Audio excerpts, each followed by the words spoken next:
প্রিয় শিক্ষার্থী বন্ধুরা, আসসালামু আলাইকুম ওয়া রাহমাতুল্লাহ। এনএসএন একাডেমির পক্ষ থেকে তোমাদেরকে জানাই অভিনন্দন। এখন আমরা আলোচনা করব তোমাদের বিজ্ঞান বইয়ের পৃষ্ঠা নং 104 নিয়ে। তো চলো বন্ধুরা, আমরা দেখি পৃষ্ঠা নং 104 এর মধ্যে কি বলা হয়েছে। তো এখানে একদম টপের মধ্যে আমরা এখানে দেখতে পাচ্ছি যে একটি ইনস্ট্রাকশন দিয়েছে, এখানে আংশিক আছে, তাহলে আমরা বুঝতে পেরেছি যে এটা হচ্ছে 103 নম্বর পৃষ্ঠার মধ্যে সম্পূর্ণ আছে। এই যে এখানে, তো এখানে বলা হয়েছে যে তৃতীয় সেশন আর ইনস্ট্রাকশন যেটি দিয়েছে সেখানে বলা হয়েছে বাসা থেকে বিভিন্ন ধরনের সরল যন্ত্র সম্পর্কে জেনে এসেছো নিশ্চয়ই। এবার জোড়ায় বসে অনুসন্ধানী পাঠ বই থেকে যেসব সরল যন্ত্রের কথা জেনেছো সেগুলো আলোচনা করে আরেকবার ঝালাই করে নাও। আচ্ছা, এরপরে বলা হয়েছে যে এবার ভেবে দেখো তোমার প্রতিদিনের জীবনে কি এই বিভিন্ন ধরনের যন্ত্র সরল যন্ত্রের কেন ব্যবহার দেখো, নিজেরা আলোচনা করে নিচের চকে টুকে নাও। কোন কোন প্রযুক্তিতে এগুলো ব্যবহৃত হয়। আচ্ছা, এরপরে আমরা এখানে দেখতে পাচ্ছি যে এখানে বলা হয়েছে যে সরল যন্ত্রের ধরন, এখানে অনেকগুলো সরল যন্ত্রের ধরন দিয়েছে। আর এখানে বলা হয়েছে যে দৈনন্দিন ব্যবহার্য কোন কোন প্রযুক্তিতে এর ব্যবহার রয়েছে। এরপরে এখানে সরল যন্ত্রের ধরন দিয়েছে লিভার, হেলান্তল, স্ক্রু, চাকা ও অক্ষদণ্ড, কপিকল, ফাল, এগুলো দিয়েছে। সো প্রিয় বন্ধুরা, আনসারটি আমরা আমাদের আনসার সেকশনে রেডি করে রেখেছি। এখন তোমাদেরকে নিয়ে যাবো সেখানে যাওয়ার আগে বলে নিচ্ছি, যদি আমাদের ক্লাসগুলো তোমাদের ভালো লাগে প্লিজ আমাদের ভিডিওতে একটি লাইক দিবে এবং হচ্ছে যে আমাদের চ্যানেলটি সাবস্ক্রাইব করবে। যারা অলরেডি সাবস্ক্রাইব করেছো তাদের সবাইকে জানাচ্ছি অসংখ্য অসংখ্য ধন্যবাদ। এই হচ্ছে ষষ্ঠ শ্রেণী বিজ্ঞান বই 104 পৃষ্ঠার সমাধান। সো প্রিয় বন্ধুরা, এখানে প্রথম যেই সরল যন্ত্রটি ছিল এটার নাম ছিল লিভার। আর লিভার হচ্ছে যে দৈনন্দিন ব্যবহার্য কোন কোন প্রযুক্তিতে এর ব্যবহার রয়েছে। এটার ব্যবহার রয়েছে কেচি, দাড়িপাল্লা, চিমটা, হাতুড়ি, নলকূপের হাতল ইত্যাদিতে। আচ্ছা, এরপরে হচ্ছে যে সরল যন্ত্রের ধরন হচ্ছে 2 নম্বর হেলান্তল। এটা হচ্ছে যে আন্ডারগ্রাউন্ড, গাড়ি গ্যারেজ, উঁচু ব্রিজের ওঠার রাস্তায় ইত্যাদিতে হেলান্তলের ব্যবহার রয়েছে। আচ্ছা, এরপরে হচ্ছে যে স্ক্রু হচ্ছে যে গাড়ির চাকা লাগাতে, কাঠ সংযুক্ত করতে, প্লাস্টিক সংযুক্ত করতে ব্যবহৃত হয় এটি। এরপরে হচ্ছে চাকা ও অক্ষয় দন্ত। এটা হচ্ছে যে মোটরসাইকেল, হুইল চেয়ার, বাইসাইকেল, ঠেলাগাড়ি ইত্যাদিতে এর ব্যবহার রয়েছে। এরপর হচ্ছে যে কফিকল হচ্ছে যে লিফট চালনা, ভারী বস্তু উপরে তুলতে, স্কুলের পতাকা উত্তোলন ইত্যাদিতে এর ব্যবহার রয়েছে। এরপর হচ্ছে যে ফালের মধ্যে হচ্ছে যে তীর, ধনুক, কুড়াল, ছুরি, চাপাতি ইত্যাদি। আচ্ছা, এরপরে আমরা দেখি যে এই পৃষ্ঠার মধ্যে আর কি বলা হয়েছে। তো এরপরে আমরা দেখতে পাচ্ছি যে এখানে আবার বলা হয়েছে যে আবার আগের আলোচনায় ফিরে আসা যাক।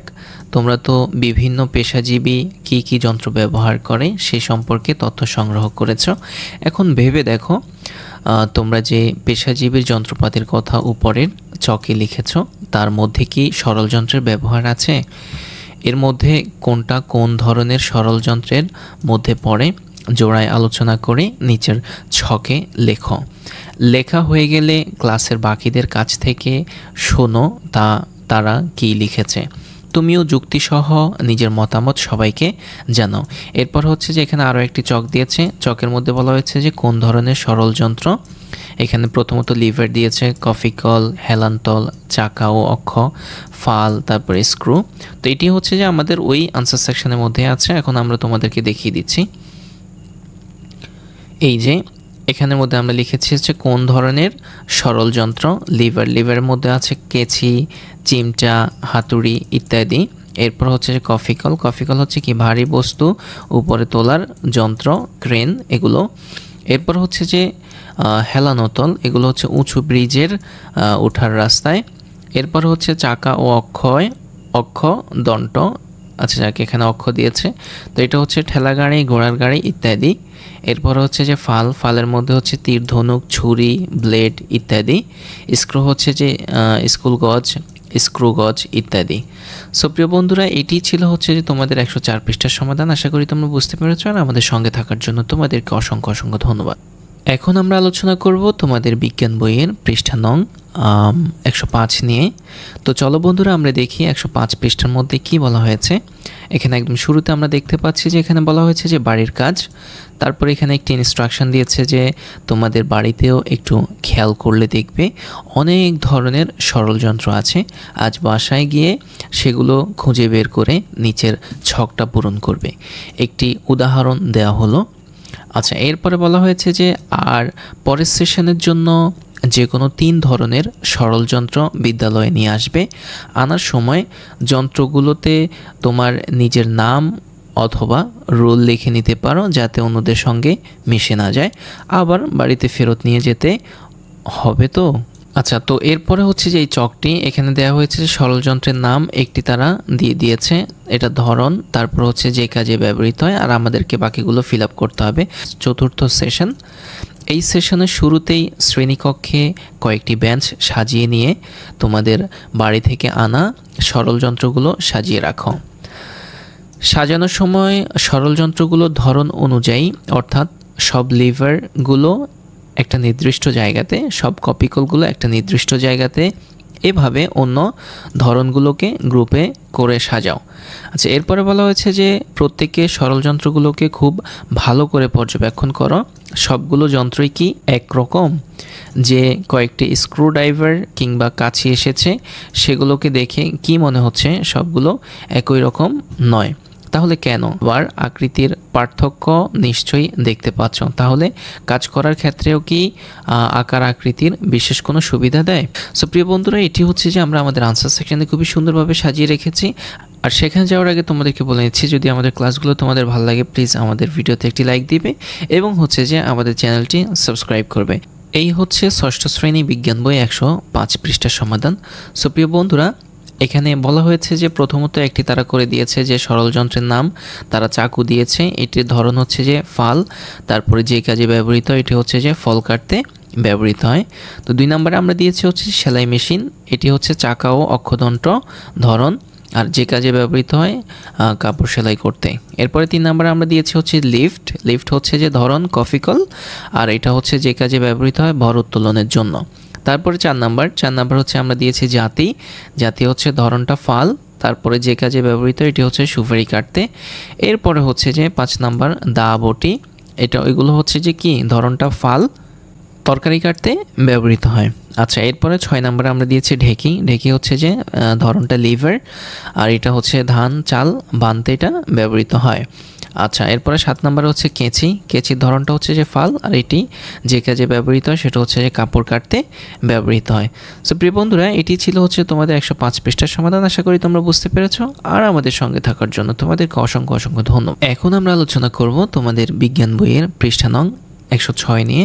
তো চলো বন্ধুরা আমরা দেখি 106 পৃষ্ঠার মধ্যে কি বলা হয়েছে। আমরা এখানে দেখতে পাচ্ছি যে অনেক আলোচনা আছে।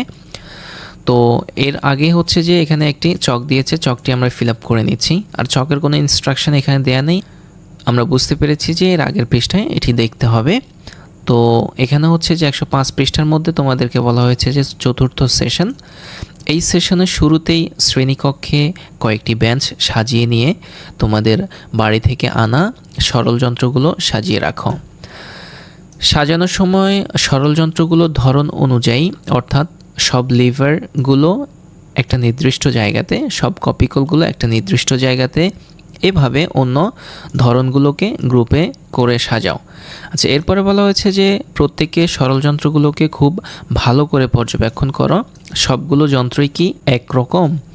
যে কয়েকটি স্ক্রুড্রাইভার কিংবা কাছি এসেছে সেগুলোকে দেখে কি মনে হচ্ছে সবগুলো একই রকম নয়? তাহলে কেন? আবার আকৃতির পার্থক্য নিশ্চয়ই দেখতে পাচ্ছ। তাহলে কাজ করার ক্ষেত্রেও কি আকার আকৃতির বিশেষ কোনো সুবিধা দেয়? জোড়ায় আলোচনা করে লেখো। সো প্রিয় বন্ধুরা, আনসারটি দেখার আগে আমরা হচ্ছে যে এরপরে আলোচনাগুলো করে নিচ্ছি। তারপরে এখানে বলা হয়েছে যে একটা ছোট পরীক্ষা করে দেখা যাক সরল যন্ত্রগুলো আকার আকৃতির সাথে এগুলো যান্ত্রিক সুবিধার সম্পর্ক কী। একটু আগেই তো 6 ধরনের সরল যন্ত্র সম্পর্কে পড়ার সময় এদের যান্ত্রিক সুবিধা সম্পর্কে জেনেছ। এখন তার ভিত্তিতে বন্ধুরা আলোচনা করে দেখো। সো প্রিয় বন্ধুরা, এখন তোমাদেরকে নিয়ে যাবো এই ছকটির সমাধানে। আর সেখানে যাওয়ার আগে বলে নিচ্ছি, যদি আমাদের ভিডিওগুলো তোমাদের ভালো লাগে প্লিজ আমাদের ভিডিওতে একটি লাইক দিবে এবং হচ্ছে যে আমাদের চ্যানেলটি সাবস্ক্রাইব করবে। যারা অলরেডি সাবস্ক্রাইব করেছো তাদের সবাইকে জানাচ্ছি অসংখ্য অসংখ্য ধন্যবাদ। এই হচ্ছে ষষ্ঠ শ্রেণী বিজ্ঞান বই 106 পৃষ্ঠার সমাধান। তো সমাধানটুকু আমরা এভাবে রেডি করেছি যে প্রতিটি সরল যন্ত্রই আলাদা প্রকৃতির, কোনোটি লিভার, কোনোটি কপিকল, কোনোটি চাকা ও অক্ষদণ্ড, আবার কোনোটি ফাল। হ্যাঁ, যে কয়েকটি স্ক্রুড্রাইভার এসেছে তাদের আকৃতি একই রকম, যে কয়েকটি চাকু এসেছে তাদের আকৃতি একই রকম, কিন্তু সরল যন্ত্রগুলোর প্রকারভেদে আকৃতিগুলোর পার্থক্য বিদ্যমান। আকৃতি আলাদা হওয়ার প্রধান কারণ হলো এক একটি সরল যন্ত্রের কাজ এক এক রকম। হ্যাঁ, কাজ করার ক্ষেত্রেও আকার আকৃতির বিশেষ সুবিধা প্রদান করে, যেমন ভারবাহুর দৈর্ঘ্যের বড় হলে ভার উত্তোলন সহজ। সো প্রিয় বন্ধুরা, এটি ছিল হচ্ছে তোমাদের 106 পৃষ্ঠার সমাধান। আশা করি তোমরা বুঝতে পেরেছো, আর আমাদের সঙ্গে থাকার জন্য অসংখ্য ধন্যবাদ।